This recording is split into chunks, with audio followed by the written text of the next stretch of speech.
اقرأ أخيها ورتل القرآن اسمح بصوتك اسمع الأكوان Assalamu alaikum, qadırman telegörücüler. Nazarınızlarda Kur'an ayatları teleberüsü. Hurmatlı telegörücüler, murunqu berüzde biz Kur'an-ı Kerim'den Allah Taala'nın ıyık kitabının en akırkı bölügü, amma parasını akırkı bölügüne çeşmeli başlaganbız. Al bölük neyin başka süresi Naba degen sürü, anın 11. ayatına jetkenlik. Andıqtan uşul ayatlarda bizge çeşmeli üçün bizdin ustazımız Hakim Ustaz Ergeşip kelgen. Ustaz, hoş geldiniz. Allah Taala'm sizge razı bolgon bolsun, jana elimizge payda berip, elibizge, jerimizge paydalı bolgon bolsun. Amin. Ustaz, biz murunqu berүүbүздө ушул Наба сүрөсүнүн 11 аятка чейин өткөн элек. Ооба. Чечмеленгенин айтып бергендиңиз. Кыскача айтсаңыз, андан кийинки аяттарды угуп чечмелөөнү баштасак. Мурунку аяттарда эмне жөнүндө сөз болду эле? Бул сүрө негизи эмнеге токтолот? Рахмат. Бисмиллахир-рахманир-рахим. Алхамдулиллахи раббил аламин. Вассалату вассаламу ала расулина Мухаммадин ва ала алихи ва сахбихи ажмаин. Адатыбыздай эле бүгүнкү Кур'ан аяттары берүүсүн жалпы элдерге, жалпы телегөрүүчүлөргө салам коштоо менен баштасак. Ассаламу алейкум ва рахматуллахи ва баракату. Эсиңиздерде болсо, бизде азыр эле Санжар устаз айтып өткөндөй, Кур'андын акыркы бөлүгүнүн алгачкы сүрөсүнөн баштаганбыз. Бул сүрө Наба сүрөсү деп, муну Амма деп дагы тааныйбыз. Маанисине келген учурда Наба бул улуу кабар деп biz өткөндө түшүндүрүп өткөнбүз. Улуу кабар жөнүндө сүрө түшүргөн мезгилде Алла Таала субхана ва таала бул сүрөнү эң алгачкы аятында ошол мезгилдеги ыймансыздардын өз ара бири-бирине пайгамбарыбыз алып келген кабарды жеткирген учурун карап туруп, бул эмне эле болуп калган деп бири-бирине шылдыңдап суроо таштаган абалдан баштаганын биз эскертип өткөнбүз. Бул албетте алардын ыймансыздыгынан болгон шылдың келекелеп пайгамбардын үстүнөн күлгүсү келип сөз козгогону менен, бирок Алла Таала субхана таала алар кайра эле ушу өздөрүнүн пайгамбарларына келген, кайра ошолордун эле ата теги урпагы басып өткөн жолго тиешелүү болгон маселе жөнүндө болуп аткандыгын эскертип, балким алар аллади хум фихи мухталифун деп, алар ошол өздөрүнө түшкөн кабардын үстүндө эле өздөрү талашта жүргөндүгүн эмне кылат, алардын эсине салат.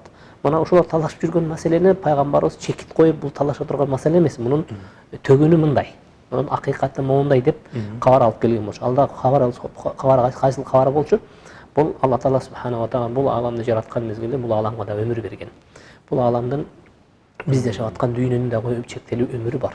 Бул дүйнөнүн чектелүү өмүрү бүткөндөн кийинки Алла Тааланын түбөлүк башталган кыяматтык эмне бөлүк узак жашоо чекити башталат дегендей эмне кабарды келип, пайгамбар саллаллаху алейхи вассаламдын акыйкат кабарчы экендигин дагы эмне пайгамбар Алла Таала субхана ва таала баса белгилеп, калла са'аламун. Жок, алар талашып тартышып буларда келекелеген эмне орун жок, балким алар жакын арада билишет. Дагы бир жолу алар эмне анын акыйкатына жетишет. Себеби дегенде, мен силер үчүн жерди жараткан болсом, силерде жерди силер үчүн кандай бир ыңгайлуу басканга, турганга жөндүү кылып, ал эми тоолорду болсо силерге казык сымал кылып, андан кийин түндү силерге силерди мен баарыңарды жуптан жаратып, андан кийин силерди түнүңөрдү, уйкуңарды силер үчүн эс алуу үчүн бөлүк кылып, ал эми караңгы түндү силерге кийим катары абийиңерди өзүңөрдүн уятыңарда жашата турган мезгил кылып иши кылса, Алла Таала субхана ва таала биздин көзүбүз көрүп, биздин чөйрөбүздү курчап турган бардык чоң белгилер менен бизди эмне кылат, эсибизге салып келет дагы. Анан күндүзгү силердин оокат тирилигиңерге, жашооңорго пайдалана турган бир күндүн бир бөлүгү кылсак, ал эми түндү болсо күндүздү болсо силердин оокат ашыңар менен алек боло турган бөлүк кылсак, түндү болсо силердин жогорку аяттагыдай силердин эс ала турган бир бөлүк деп эскертип өткөн. Эми ошол андан кийинки аятта Ибн Касир рахимахулла өзүнүн тафсиринде айтат, мына ал күндүзгү силерге көрө турган кылып жарыгы менен оокат тирилгеңерди, жашооңорду улап турганга ылайыктуу кылып күндүзгү бердик деген дагы өзүнүн сөзүн айтып өтөт. Анан وَبَنَيْنَ فَوْقَكُمْ سَبْعًا شِدَادًا деп Алла Таала субхана ва таала ушул бөлүктүн аягына жеткен мезгилде силердин үстүңөрдөн 7 кабат асманды да бердик. Саб'ан шидада деп ошо катуу же болбосо улуу 7 катмар деп дагы айтат. Ушул 7 катмар 7 кабат асман жөнүндө дагы эмне кабар берилип, Алла Таала субхана ва таала ошончолук узак заман өтсө дагы, ошончолук түбөлүк турса дагы ал асман тешилип калбайт экен, ал асман көчүп кетпейт экен, ал асман түшүп кетпейт экен. Аны түркүксүз, аны эч кандай бир таянычсыз асманга көтөрүп тургандыгынан Алла Тааланын кудурети бар экендигине биз эмне кылышыбыз керек. Бул жерде дагы устаз кечиресиз, Кур'ан-ы Керимдин чындык экендигине жана пайгамбарыбыздын келгендигине чындык экендигине дагы бир чоң далил турат да. Ошол 1400 азык бир жыл болду. Мурун пайгамбарыбыз ошол Кур'ан-ы Керим түшкөндө ошол убакта адамдардын акыбалы кандай эле, жөнөкөй адам ошол убакта асмандын ушундай кабат экендигине акыл жетеби эле. Бирок Аллах Таала ошолорго ушундай Кур'ан-ы Керимди түшүрүп, бүгүнкү күнгө чейин бул нерсе Алла Тааланын ыйык китеби сакталып турат да.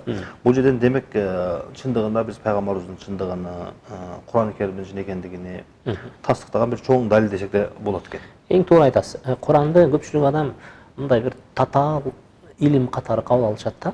Чындап келген учурда эгерде Алла Таала субхана ва таала адамдар түшүнбөй турган татаал илим кылып койсо, анда Кудай Таала бизге Куран бериштен кызыкчылык же болбосо бир даанышмандык издебеген болот эле. Алла Таала субхана ва таала өзү даанышман зат болгондуктан бул китепти мына ошол 14 кылым мурдагы адамдар кандай таанып, түшүнүп, билип жүрөгүнө батыра алса, анда 21-кылымдын да адамдары мына ошону түшүнүп, тенип, таанып, мына көкүрөгүнө батыра алат да. Бул китепти ошондой эле дагы кыяматка чейинки адамдар ошол нерсени түшүнүп, билип кете алат. Себеби эмне дегенде, мунун даанышмандуулугу мен эсимде бар, ошол Курандын арабча текстин окуп, анын кыргызчасын ачып берсем, ошол коммунисттик духта чоңоюп калган бир киши чочуп ордунан тура калбай, кантип муну түшүнсө болобу деп мага суроо берген. Кантип түшүнсө болбосун десем, биз учурунда Маркстын, Трудун, баягы Энгельстин жазып өткөн эмгек деген бир чоң томдору бар эле. Ошолорду жаттап, экзамен берип аткан мезгилде түшүнбөй эле барак нерселерди шатарап жаттап салчу элек дагы, ошону айтып берип салчу элек, бирок энин ичинде эмне айтып аткандыгына биз көңүл буруп айтып элек дейт да. Бул чындап келген учурда билесизби, ислам бул акылдын дини. Ислам бул түшүнүктүн жана акыл жүгүртүүнүн, ой жүгүртүүнүн дини. Мен ошондуктан Куранды эч качан, мен жалпы угармандарга, телекөрүүчүлөргө дагы кайрылып айтат элем, Куранды кабыл алган мезгилде муну түшүнбөй турган кылып кабыл албагыла. Бул түшүнчү китеп. Ар бир адам, ар бир акылы ордунда эле адам бул нерсени түшүнө алат. Бир гана муну биз өзүбүз татаалдаштырабыз.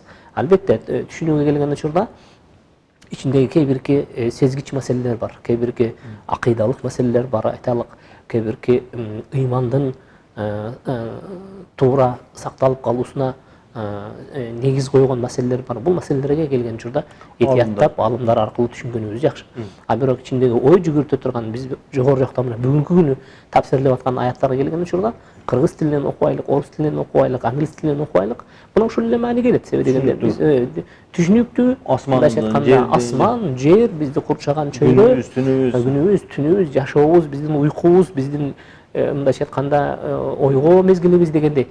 Мунун баарысы эмне дегенде бул жөн эле айтылып аткан эле бир катардагы сөз эмес, балким өзөктөгү маселелерге кирет.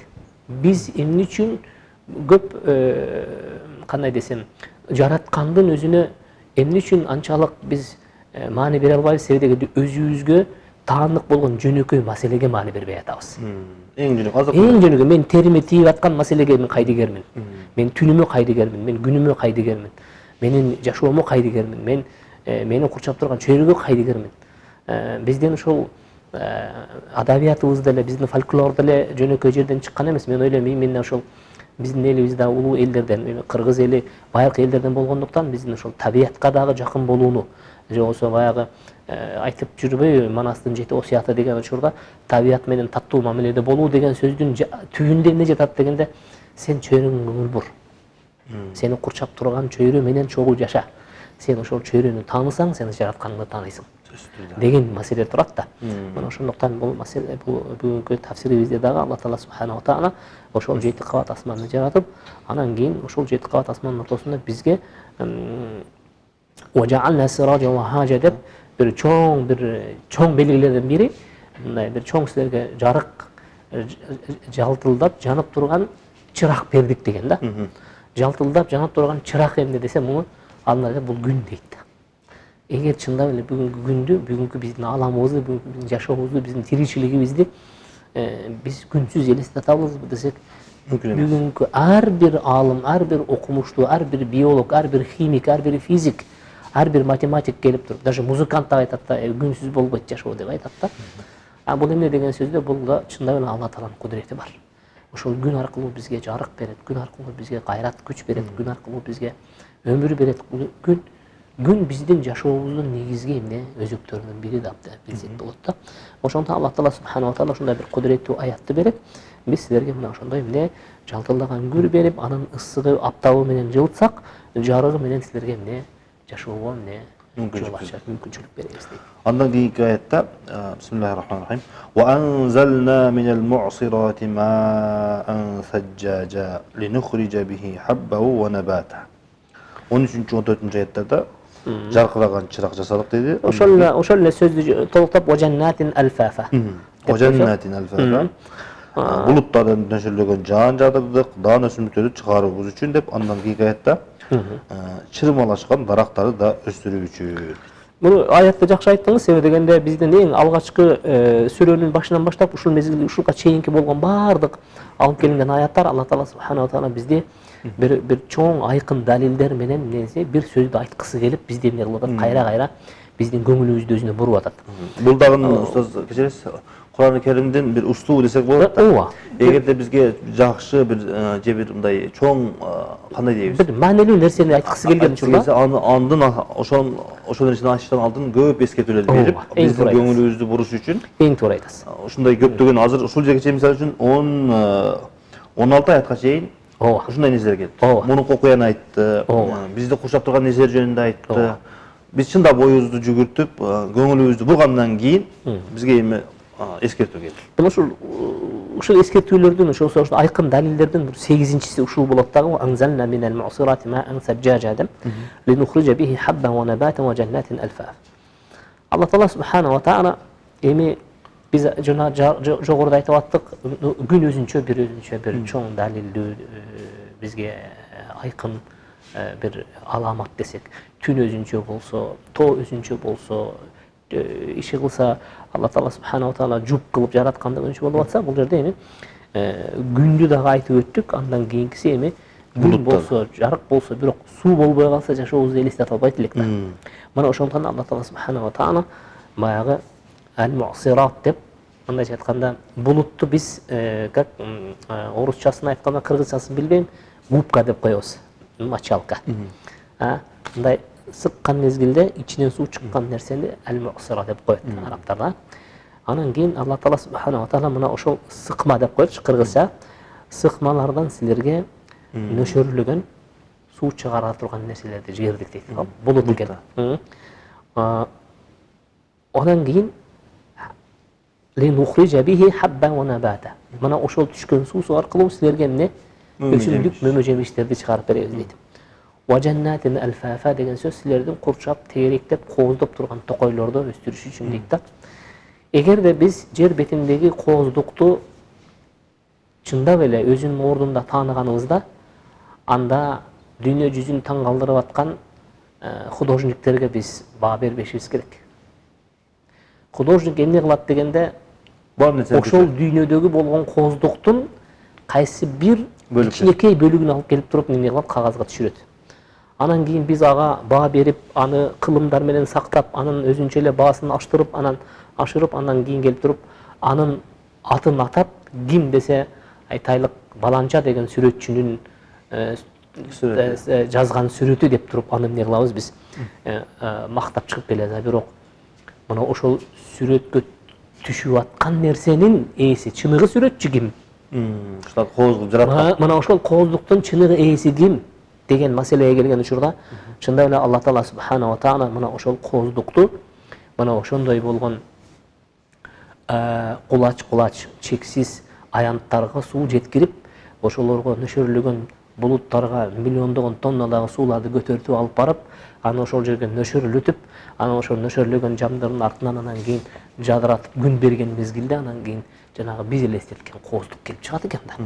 Мына ошондуктан биз айтабыз, дүйнө жүзүндөгү же болбосо ааламдагы болгон кооздуктун ээси, же болбосо дүйнө жүзүндөгү болгон кооздук бул улуу жараткандын калемине таандык. Көрдүңүзбү? Мына ошентип Алла Таала субхана ва таала бизге эмне дейт? Биз ошол сыкмага сууларды толтуруп, анан кийин ал суулардан биз сууну чыгарабыз дагы силерге суу аркылуу эмне кылабыз дейт? Мөмө жемиштерди, толгон токой азыктарды, дан эгиндерди, анан кийин силердин чөйрөңөрдү курчап турган токойлорду биз эмне кылабыз дейт? Жаратабыз. Бул дагы акыркы убактарда изделип такталган нерсе да бул. Булуттун жанагындай болуп, жамгырды кандай болуп төгүлгөндүгү, жамгыр кантип келип, жамгырды кандай пайда болушу. Бирок Кур'ан-ы Керимдин улуктугунан Алла Тааланын бул жерде бир чоң можизасы, ошо муасира деген сөздүн акыйкатын карасак, бүгүнкү ачылыш аныкталат экен да. Ооба. Бул булуттарга тиешелүү болгон учурда бир канча можизалык далилдүү бир ачылыштар жасалды. Айрыкча асман табиятына тиешелүү илим жөнгө салынып, булуттар изилденип, анан кандай булуттан көбүрөөк жаан жайт, кандай булуттан катуураак жаан жайт, кандай булуттан нөшөрлөгөн жамгыр түшөт, кандай булуттан баягы бизге кыргызда айткандай ак жаан түшөт. Ак жаан деген сөз акырын жаап себелеп туруп, анан кийин 5-6 күн, 7 күн, 8 күн, 10 күнгө чейин барган жаан. Мунун баарысы аяттарда ачык келген. Бирок анын кандай экендигин бүгүнкү күндө илимий ачылыштардан кийин гана биз эми ынанып отурабыз. Такталып. Ооба. Алла разы болсун. Андан кийинки аятта Бисмиллахир-рахманир-рахим. Инна яумал фасли кана миqata яума юнфаху фис-сури фататуна афважа ва футихатис-самаa'у факанат абваба ва суйиратил джибалу факанат сараба инна джаханнама канат мирсада лит-тагина ма'аба لابثين فيها أحقابا لا يذوقون فيها بردا ولا شرابا إلا حميما وغساقا جزاء وفاقا صدق الله العظيم. 16. аятта акыйкатта ажыратуучу күн белгиленген убакта эле. Инна яумал фасли кана миqata. Мына эми биз маселенин ток этер жерине келдик. Биз өткөнкү программабызда дагы бул бүгүнкү берүүбүздүн дагы мындайча айтканда кеңинен көбүн эмнеге бурдук? Мына ушул сөздү угуш үчүн бурдук да.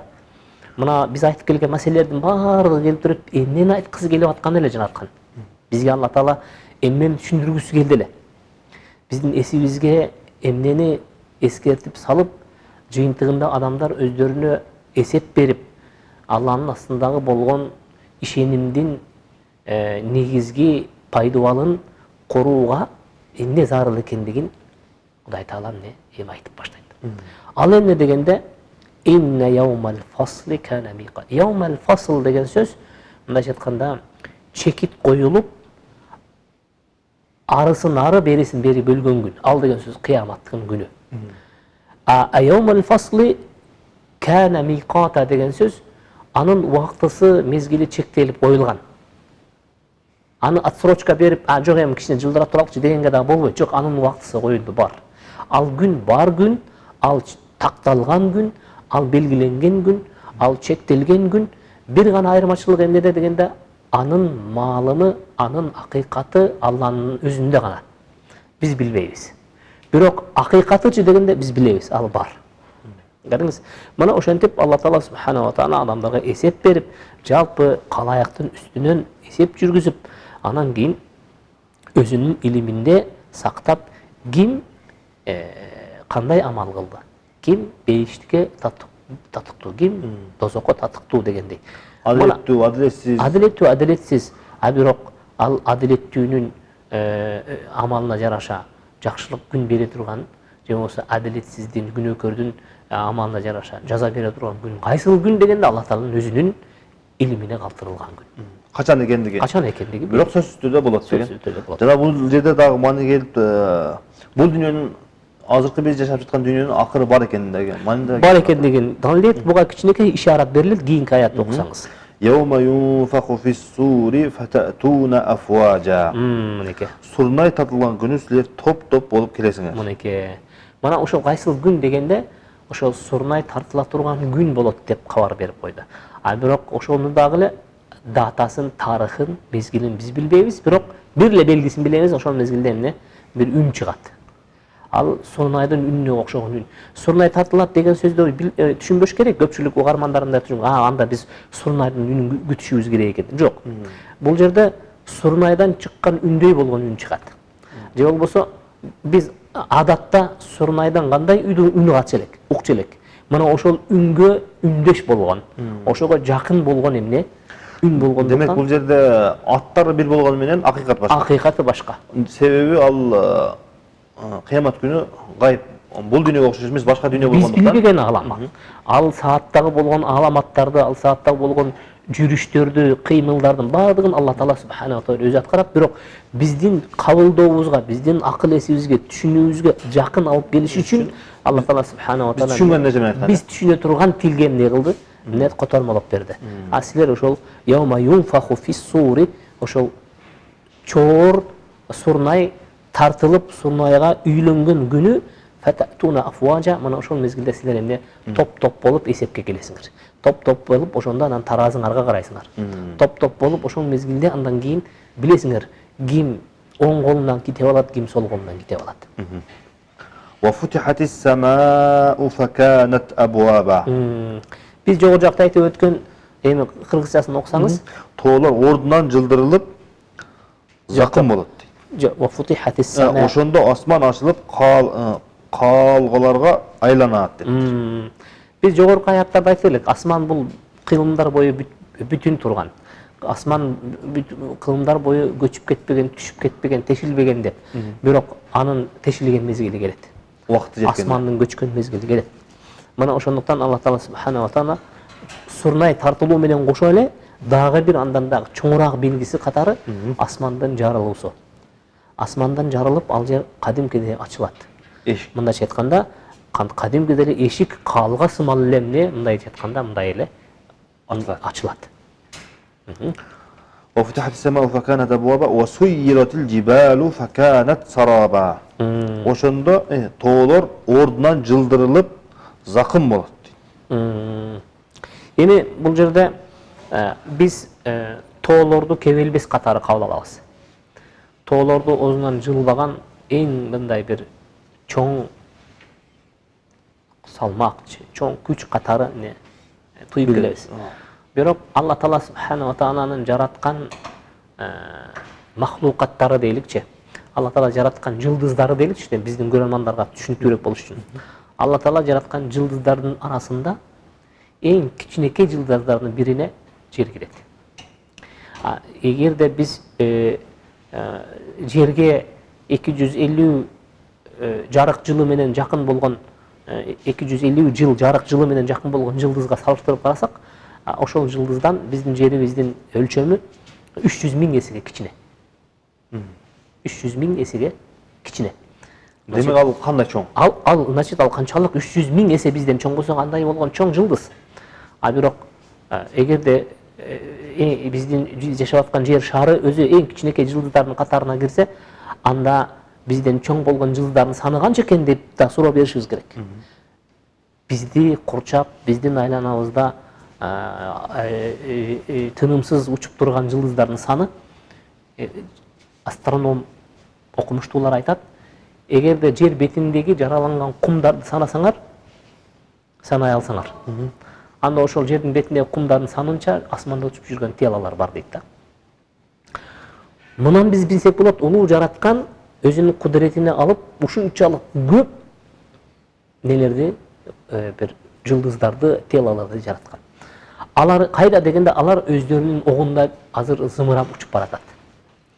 Мына ошол жылдыздардын катарында биз да учуп баратабыз азыр. Биз эмне үчүн анда учуп бараткан болсок, биз ушундай бир жайлуу, ушундай бир тынч отурабыз дегенде, мунун сыры жөнөкөй эле бул Аллахтын бизге берген нематы. Алла Таала жараткан мезгилде мына ошондо бизди тынчы кетип жашоо эмне экендигин билбей калбасын деп жерге ошондой жайлуулукту берген. Жердин өзүнүн ылдамдыгын биз бүгүнкү күнү билебиз. Ал ушунчалык катуу ылдамдыкка баратат азыр. Ал мен эсимде болбосо 385 км/саатына учат. Бул чоң ылдамдык. Эгерде биз аны техникага салсак, жоксо аны самолетко колдонсок, а бирок жер шарынын өзүнүн шар катары көлөмүнө салыштырып келген учурда ал эмне? Ал билинбей калат дагы. Адамдын жашоосуна болгон өтө бир орусчасын айтканда комфортабелдүү, өтө эле бир ыңгайлуу болгон, өтө эле бир шарттуу болгон эмне? Мүмкүнчүлүк ыңгай жаралат экен. Андан кийин устаз биз негизги бир суроону сурабай кетипмин. Инна яумал фазли кана миқата деп кыямат күнү же болбосо акыйкат менен акыйкат эместин бөлүнө турган күн ачык, белгилүү бир убакта деп айттык да. Ушунун аркасында эмне жатат? Ушул күнгө даярдангыла деген же болбосо же албетте бул жерде биз жогору жакта айтып өткөн эскертмелердин баардыгында айтпадыкпы, жыйынтыгына ток кетер жер ушул жерде деп. Мындай айтканда силер аны кеч деп же болбосо ал болбойт деп ойлобогула. Ал бар. Ал коюлган. Ал белгиленген. Ал бекитилген. Мындайча айтканда. Демек ошого даяр болгула. Ошого даяр болгула. Ошого даяр болгула. Жогору жактагы 8 эскертменин баардыгы жыйынтыгы келип туруп ушул аятка куят. Ушул күнгө даяр болгула. Ушул күнгө даяр болуш үчүн ал күндөрдү кандай күн деп элестетсек болот десек, ал күн оор күн, эсеп берчү күн. Ошол күндү сүрөттөйт кийинки аятта. Кандай белгиси бар дегенде, ошондо айтат, суундай тартылат. Андан кийин асман ачылат. Андан кийин тоолор кулайт. Биз элестетип аткан баягы күчтүү тоолор эми ошол мезгилде салыштырмалуу, биз сөзүнүн аягына чыкпай калдык. Мына салыштырмалуу башка планеталардын, башка жылдыздардын жанында жер бетиндеги болгон биз заңкыйган көргөн, заңкыйган тоо катары элестеткен нерселер бул мындайча айтканда бир кыпындай асманда мындайча айтканда желпип учуп калган кылдай болуп калат. Кандай деп айтсак болот, бул ысыкта жерде жолдо ысыкта карасак көзгө көрүнбөгөн бир толкун болот. Ооба. Ошо сарап деген ошол да. Ооба. Демек биз көргөн ушундай чоң тоолор кыямат күнүндө ошондой нерсеге айланат. Ооба. Аллах Таалам устаз баарыбызды ошол күндө өзүнүн мээримине алган болсун. Устаз биз ушул аяттарды кандай чечмелеп айткан сайын биз экөөбүз аяттардын ушундай жакшы нерселердин ичиндеги жанагындай ачылыштарын айтайлы деген сайын эле убакыт тез өтүп барат. Ооба. Бүгүнкү берүүбүз дагы азыр аягына чыгып баратат. Аллах Таалам сиздин илимиңизге береке берген болсун. Жана биздин Аллах Таалам ушул баштаган берүүбүздү Кур'ан-ы Керимде аягына чыгарганга Аллах Таалам насип кылган болсун. Урматтуу телекөрүүчүлөр, бүгүнкү берүүбүз да соңуна чыгып баратат. Кийинки берүүлөрдөн Кудай кааласа бул аяттардын үзүндүсүн кайрадан улантабыз. Кийинки берүүдөн жолукканча саламатта калыңыздар. Ассаламу алейкум ва рахматуллахи ва баракатух. اقرأ أخيها ورتل القرآن اسمح بصوتك اسمع الأكوان